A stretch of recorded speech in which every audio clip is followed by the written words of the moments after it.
구독과 좋아요로 여러분의 마음을 표현해 주세요.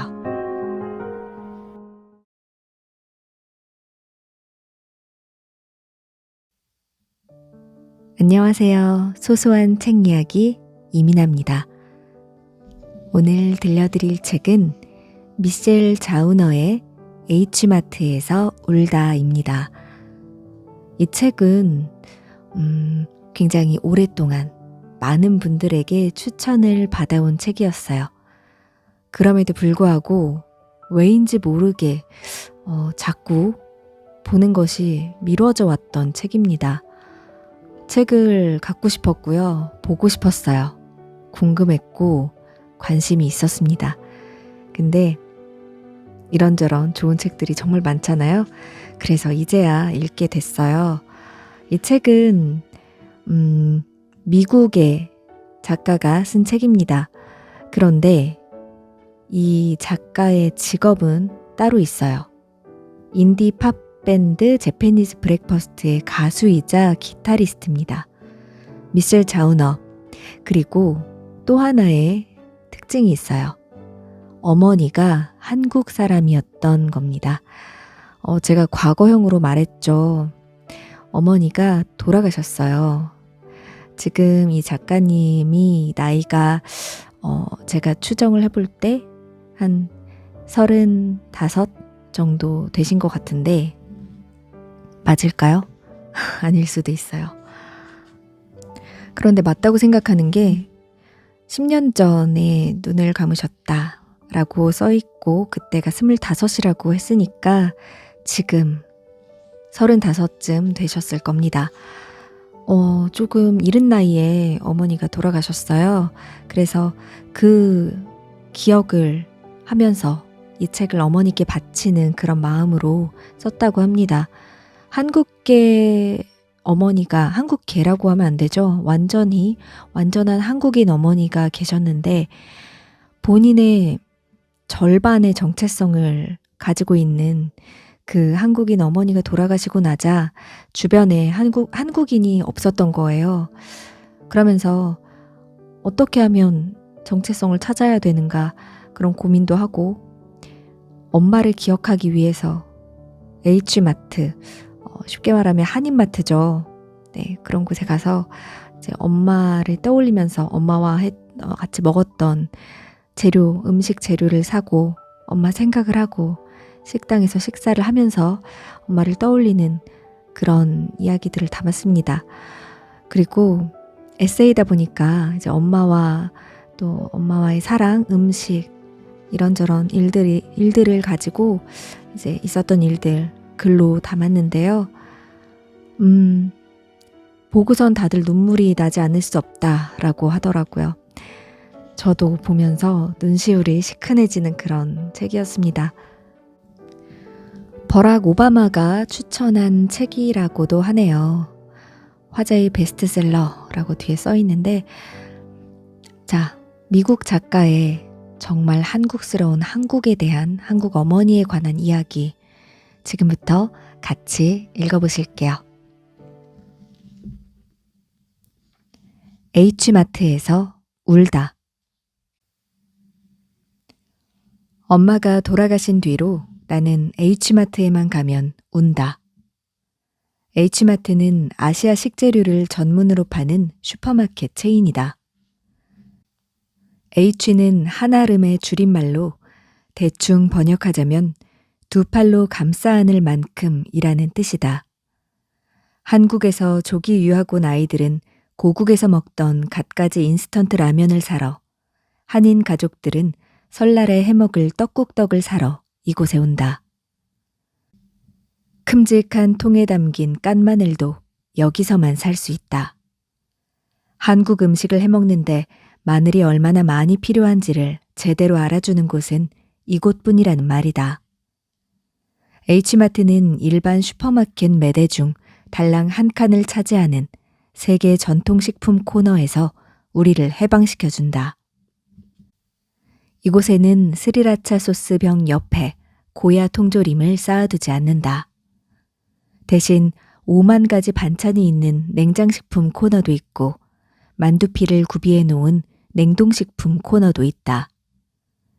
그 앞에서 나는 엄마의 계란 장조림과 동치미 맛을 떠올리며 눈물을 훔치다가 엄마와 둘이서 식탁에 앉아 얇은 만두피에 다진 돼지고기와 부추소를 넣고 만두를 빚으며 보낸 그 모든 시간을 떠올리면서 만두피 한 덩이를 집어든다.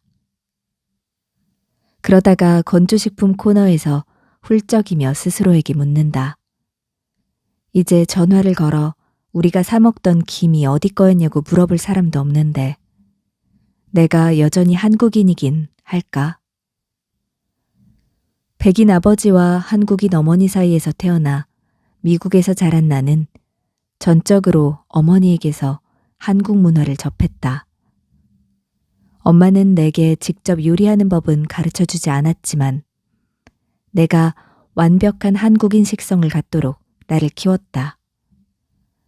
말하자면 나도 훌륭한 음식 앞에서 경건해지고 먹는 행위에서 정서적 의미를 찾는 사람이라는 뜻이다. 우리는 음식 하나하나에 대한 선호가 분명했다. 김치는 알맞게 익어서 적당히 새콤한 맛이 나야 했고 삼겹살은 바짝 구운 것이어야 했으며 찌개나 전골은 입안이 될 정도로 뜨겁지 않으면 차라리 안 먹느니만 못했다. 한 주 동안 먹을 음식을 미리 만들어둔다는 생각은 말도 안 되었고 우리는 그날그날 당기는 음식을 바로바로 만들어 먹었다. 만약 3주 동안 김치찌개 말고는 다른 음식이 생각나지 않으면 딴 음식이 생각날 때까지 허구한 날 김치찌개만 만들어 먹었다. 우리는 철철이 제철 음식을 해 먹었고 꼬박꼬박 명절 음식을 챙겨 먹었다.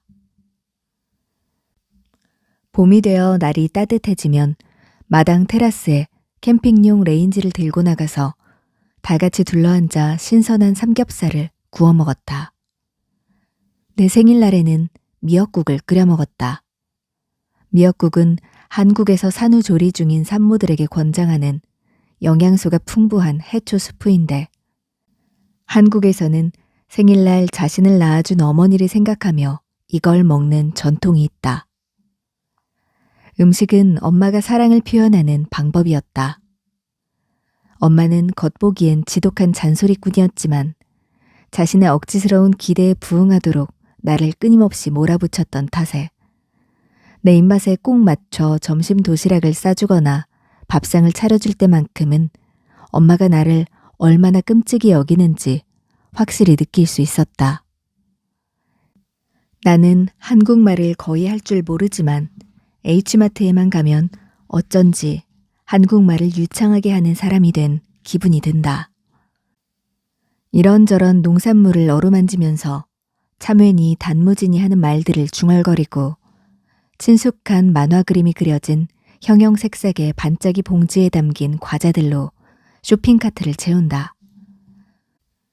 그러면서 엄마가 조리퐁 봉지에 든 작은 플라스틱 카드로 숟가락을 만들어 캐러멜 맛 뻥튀기 퍼먹는 법을 가르쳐주고 나는 아니나 다를까 그걸 셔츠 위에 외그르르 쏟아버려 자동차를 온통 엉망으로 만들었던 때를 떠올린다. 엄마가 어릴 때 즐겨 먹었다던 과자들과 그때의 나만큼 어렸을 적에 엄마는 어땠을지 상상해 보려고 무진 애를 쓰던 기억도 그때 나는 엄마라는 사람을 온전히 그려내기 위해 엄마가 한 일이라면 뭐든지 다 좋아하고 싶었더랬다. 나의 슬픔은 뜬금없는 순간에 들이닥치기 일쑤다. 나는 욕조에 엄마의 머리카락이 허다하게 남아있는 모습을 보는 게 어떤 기분인지에 대해서는 5주 동안 날마다 병원에서 밤을 지새운 일에 대해서는 태연한 얼굴로 이야기할 수 있다.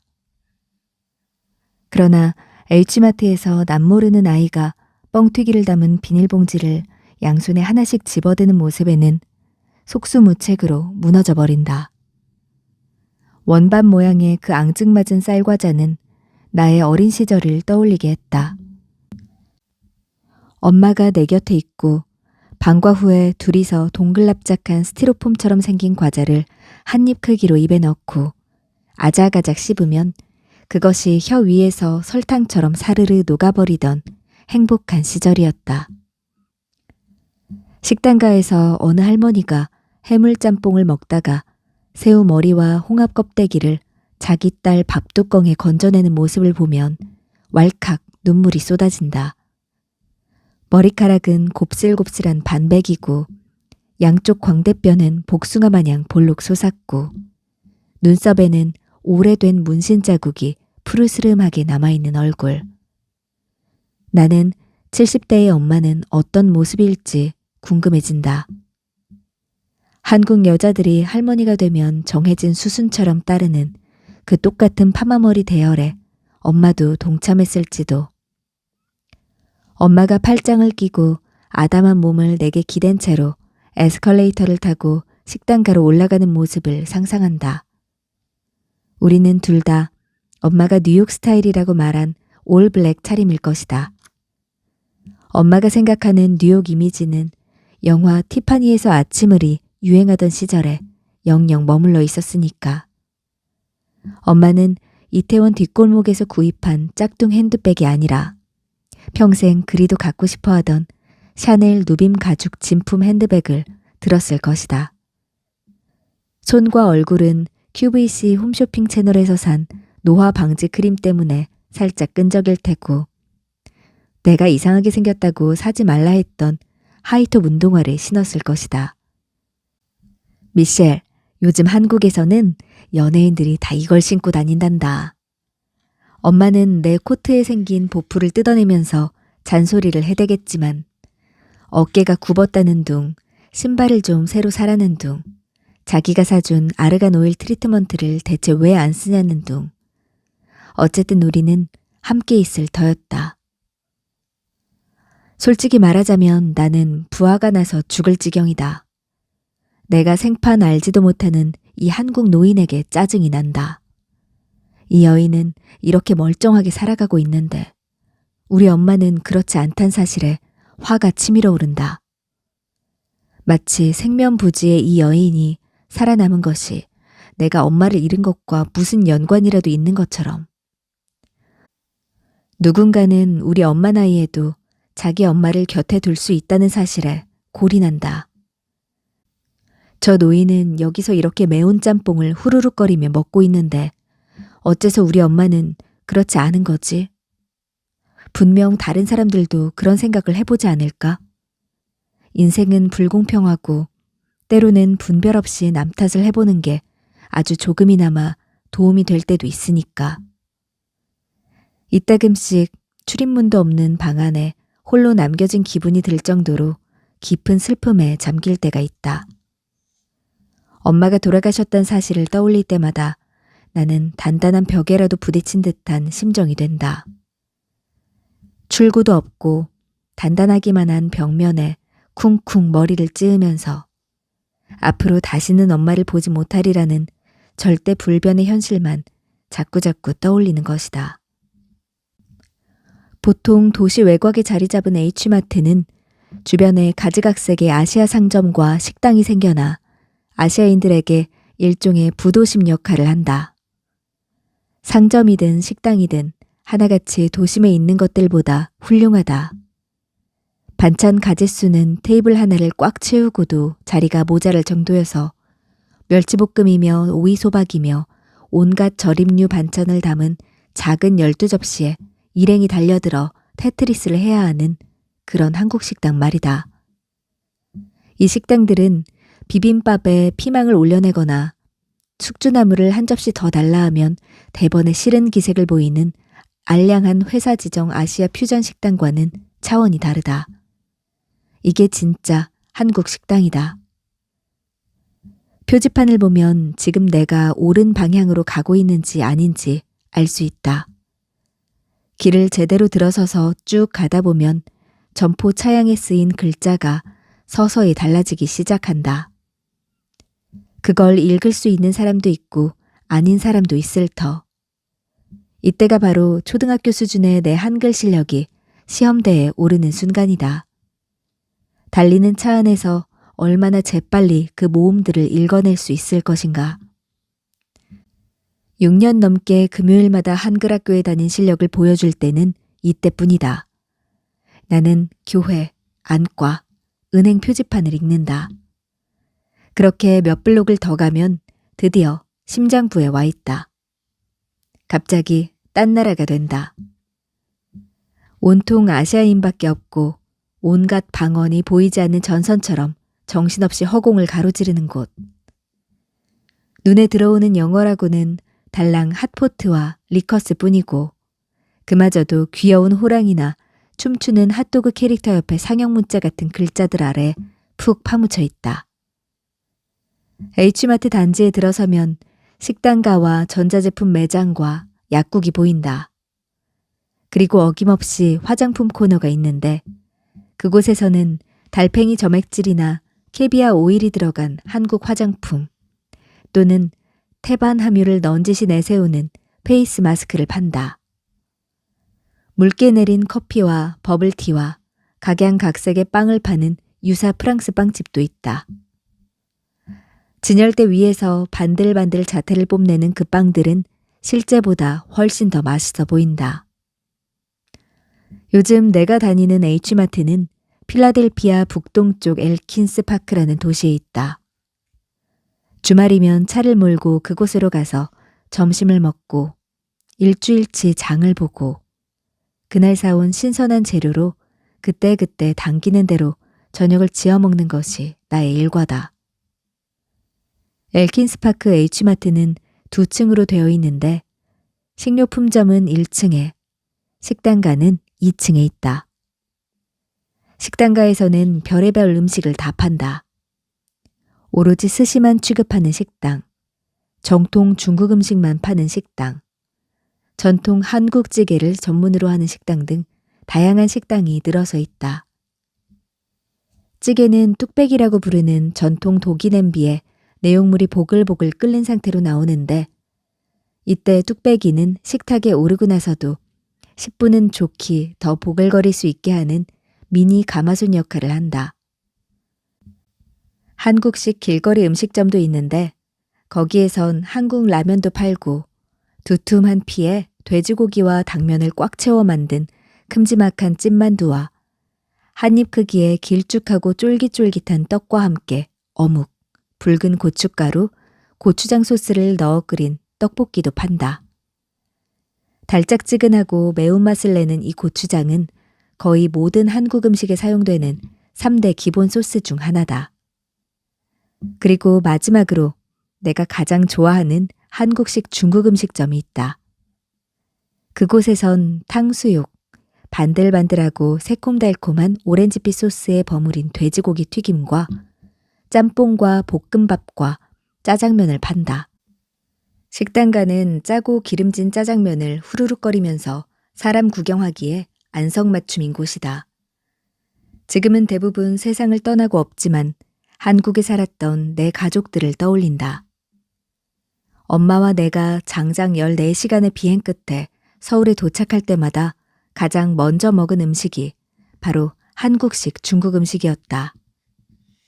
이모가 전화로 주문하고 20분이면 아파트 인터폰에서 엘리제를 위하여 멜로디가 울려 퍼졌고 곧이어 머리에 헬멧을 쓴 남자가 거대한 철가방을 들고 현관으로 성큼성큼 걸어 들어왔다. 아파트 출입구까지 오토바이를 타고 불이 나게 달려온 남자는 철가방 문을 열고 수북한 면과 돼지고기 튀김과 걸쭉한 소스가 담긴 그릇들을 하나씩 하나씩 꺼내놓았다. 그릇마다 비닐랩이 씌워있고 온폭 꺼진 랩 안쪽에는 수증기 방울이 몽글몽글 맺혀 있었다. 우리는 랩을 벗겨낸 다음 고기와 야채 덩어리가 든 검정 소스를 면 위에 골고루 얹고 반들반들하고 끈적끈적한 반투명 오렌지빛 소스는 돼지고기 튀김 위에 쏟아 부었다. 그리고 시원한 대리석 바닥에 양반다리를 하고 퍼질러 앉아 신나게 음식을 나눠 먹었다. 젓가락 쥔 손들이 요리그릇 위를 쉴 새 없이 오갔다. 이모들과 엄마와 할머니는 한국말로 제잘거렸고 나는 음식을 먹이면서 조용히 귀를 기울였다. 나는 어른들이 하는 말을 알아들을 수 없어 답답해진 나머지 시시때때로 불쑥불쑥 끼어들어 무슨 이야기인지 통역해달라며 엄마를 귀찮게 했다. 문득 궁금해진다. 지금 H마트에서 가족을 그리워하고 있는 사람이 얼마나 될지. 쟁반에 음식을 올려 가져오면서 가족 생각을 하는 사람은 얼마나 될지. 이 사람들이 여기서 무언가를 먹는 것은 음식을 통해 다른 사람들과 교감하고 축복을 나누고 싶어서일까? 이 중에 누가 올해 또는 지난 10년간 고향에 못 갔을까? 누가 나처럼 죽을 때까지 영영 못 볼 사람을 그리워하고 있을까? 한 테이블에는 혼자서 유학 온 어린 중국 학생들이 함께 앉아 있다. 그들은 고작 만둣국 한 그릇을 먹겠다고 장장 45분 동안 버스를 타고 타국의 교회까지 와서 이렇게 옹기종기 앉아 있는 것이다. 또 다른 테이블에는 딸, 엄마, 할머니 이렇게 한국 여자 3대가 같이 앉아서 제각기 다른 찌개를 먹고 있다. 세 여자는 자기가 사용하던 숟가락으로 다른 사람 음식을 떠먹고 젓가락 쥔 손을 서로의 얼굴에 닿을 정도로 길게 뻗어 서로의 쟁반에 올려진 반찬을 집어먹는다. 세 사람 중 누구도 사적 공간이라는 개념에 대해서는 생각조차 하지 않는다. 백인 가족도 보인다. 그들은 메뉴판을 더듬더듬 소리내어 읽으면서 같이 키득거린다. 청년이 부모님에게 자기들이 주문한 요리가 무엇인지 설명하는 중이다. 아마 청년은 서울에 파견된 적 있는 군인이거나 외국에서 영어를 가르쳤던 사람일 것이다. 청년이 가족 중 유일하게 여권을 발급받은 사람일지도 모르지만 지금 이 순간 다 같이 해외여행을 가서 이런 음식을 현지에서 먹어보자고 의기투합하고 있는지도 모른다. 한 아시아 남자가 자기 애인을 새로운 맛과 식감의 세계로 열심히 안내하는 모습도 보인다. 남자는 마냥 신기한 표정을 짓고 있는 여자에게 물냉면 먹는 법을 가르쳐준다. 이 차가운 국수는 육수에 식초와 매운 겨자를 넣어 먹으면 훨씬 맛있다고. 자기 부모님이 이 나라에 오게 된 사연과 자기 엄마가 냉면을 만드는 법에 대해서도 말해준다. 자기 엄마는 오이 대신 물을 넣는다고 말이다. 한 노인은 옆 테이블 사람에게 삼계탕을 시키라며 참견한다. 아마 자신이 여기서 노상 먹는 음식일 것이다. 주문한 음식이 나왔음을 알리는 벨소리가 간간히 들려오고 계산대 뒤에선 위생모를 쓴 여자들이 쉴 새 없이 일하고 있다. 이 식당가는 아름답고 신성한 곳이다. 세계 각지에서 지내다가 저마다의 사연을 품고 어쩌다가 외국으로 와서 살게 된 사람들이 가득한 곳이다. 다들 어디에서 왔을까? 얼마나 멀리서 왔을까? 무엇 때문에 여기 온 걸까? 아버지가 좋아하는 인도네시아 카레를 만드는 데 필요한 재료지만 미국 슈퍼마켓에는 없는 갈랑가를 구하려고? 제삿날이나 사랑하는 사람의 기일을 챙기는 데 필요한 떡을 사려고? 어느 비 오는 날 명동의 한 포장마차에서 술 취해 야식을 먹던 기억이 떠올라 간절히 먹고 싶던 떡볶이로 회포를 풀어보려고? 우리는 서로 그런 이야기를 하지 않는다. 하지만 얼굴에 다 쓰여 있다. 저마다 조용히 앉아서 점심을 먹지만 이곳에 온 이유는 다 같다. 모두가 고향의 한 조각을, 우리 자신의 한 조각을 찾고 있다. 우리가 주문하는 음식과 우리가 구입하는 재료에서 그걸 맛보고 싶어 한다. 허기를 채우고 나면 우리는 각자 제 기숙사 방으로 교회의 부엌으로 흩어져서 열심히 장본 것을 부려놓는다. 그리고 이 긴 여정 없이는 만들지 못했을 음식을 살뜰히 재현한다. 우리가 찾는 것은 트레이더 조 매장에는 없다. H마트는 아무 데서도 구할 수 없는 것을 여기서는 반드시 구할 수 있다고 확신하는 사람들이 옹기종기 모인 향기로운 공간이다. 나는 오늘도 H마트 식당가에서 엄마에 대해 하고 싶은 이야기의 첫 장을 찾아 헤맨다. 어느 한국 어머니와 아들이 앉은 테이블 옆에 앉아서 두 사람은 무심코 급수대 옆에 자리를 잡았다. 아들은 충실하게 계산대 앞으로 가서 수저를 가져다가 제 어머니와 제 앞에 깔아놓은 종이 냅킨 위에 올려놓는다. 아들은 볶음밥을, 어머니는 설렁탕이라고 부르는 사골수프를 먹는다. 어머니는 20대 초반은 되어 보이는 아들에게 먹는 법을 가르친다. 꼭 우리 엄마처럼. 양파를 여기에 찍어 먹어봐. 고추장 그렇게 많이 넣지 마. 너무 짜. 숙주는 왜 안 먹어? 그 끝없는 잔소리가 지겨울 때도 있었다. 그래서 나는 제발 편하게 좀 먹자고 곧잘 짜증을 부렸다. 하지만 대개는 그 잔소리가 한국 엄마들이 하는 최고의 애정 표현이라는 걸 모르지 않았고 그 사랑을 소중히 여겼다. 그걸 되찾을 수만 있다면 당장 무슨 일이라도 다 하련만.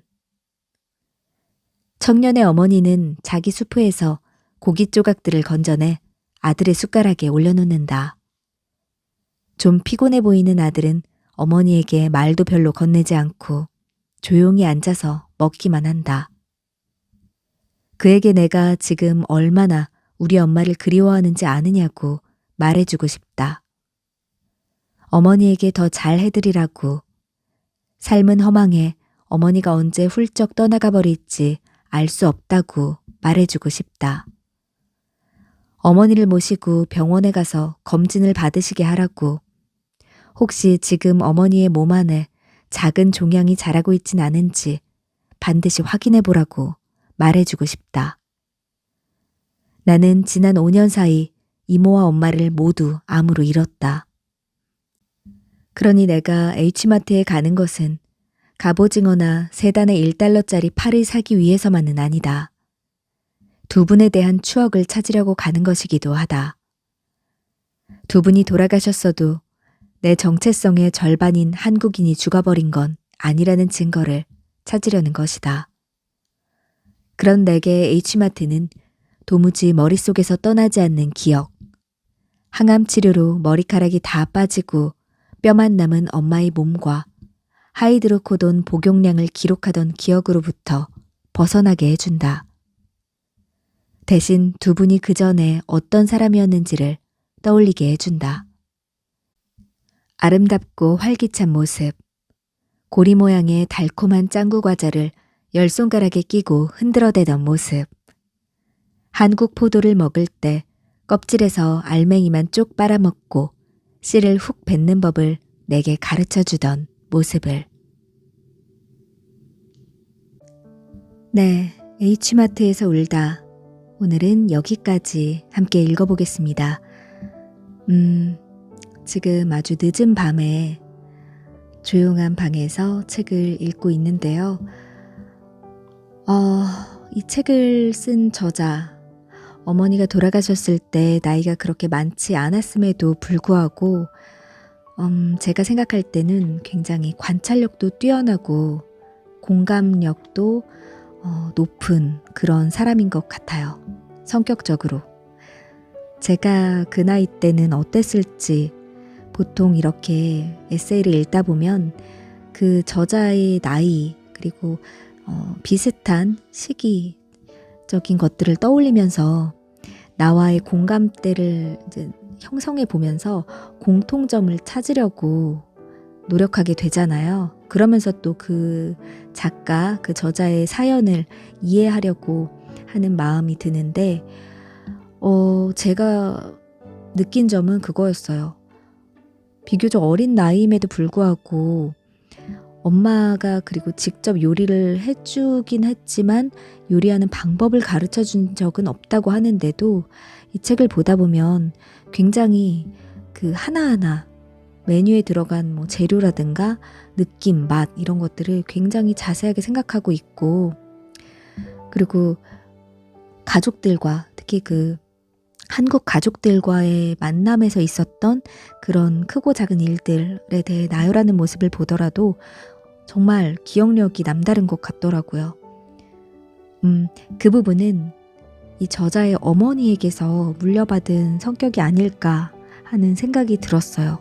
어머니도 다른 사람들이 뭘 먹는 걸 보면서 어떤 반찬을 가장 좋아하는지 관찰하고 다음번에 음식을 해줄 때는 그걸 가장 많이 메인으로 이렇게 차려내는 그런 세심함을 보이셨다고 해요. 그런 면에서 참 모녀 관계 아주 돈독하고 참 좋은 관계였던 것 같은데 이렇게 일찍 헤어지게 돼서 너무 마음이 아픕니다. 그리고 지금 읽어드린 부분에서도 H마트에서 혼자 식사를 하면서 주변을 둘러보고 관찰하면서 저 청년에게는, 저 아들에게는 이런 말을 해주고 싶다 막 이렇게 생각하는 그 절절한 마음들이 이 작가가 이 글을 쓸 때 얼마나 그 키보드를 정말 내쳐 두드리면서 거의 감정을 토해내듯 썼을 것 같다는 생각이 들더라고요. 저도 딸이기 때문에 부모님을 생각하고 또 엄마의 엄마를 생각하게 되는 그런 책이었습니다. 뒷부분도 내용이 다 너무 좋아요. 한번 책을 이제 들면 놓칠 수 없는 그런 류의 책들이 있잖아요. 네, 참 슬프기도 하고 감동도 있고 뭔가 생각할 거리가 많은 책입니다. 다들 좋은 책이니까 꼭 읽어보시고 감상해봤으면 좋겠습니다. 저는 오늘은 여기까지 마무리하고요. 다음에 또 좋은 책 읽어보고 가지고 오도록 하겠습니다. 아직 새해 계획 세우지 못하신 분들 지금이라도 늦지 않았으니까 계획도 세워보시고 알찬 그리고 기분 좋은 새해 맞이하시길 바랍니다. 네, 그럼 오늘도 좋은 하루 되시고 저는 다음 시간에 다시 인사드릴게요. 고맙습니다.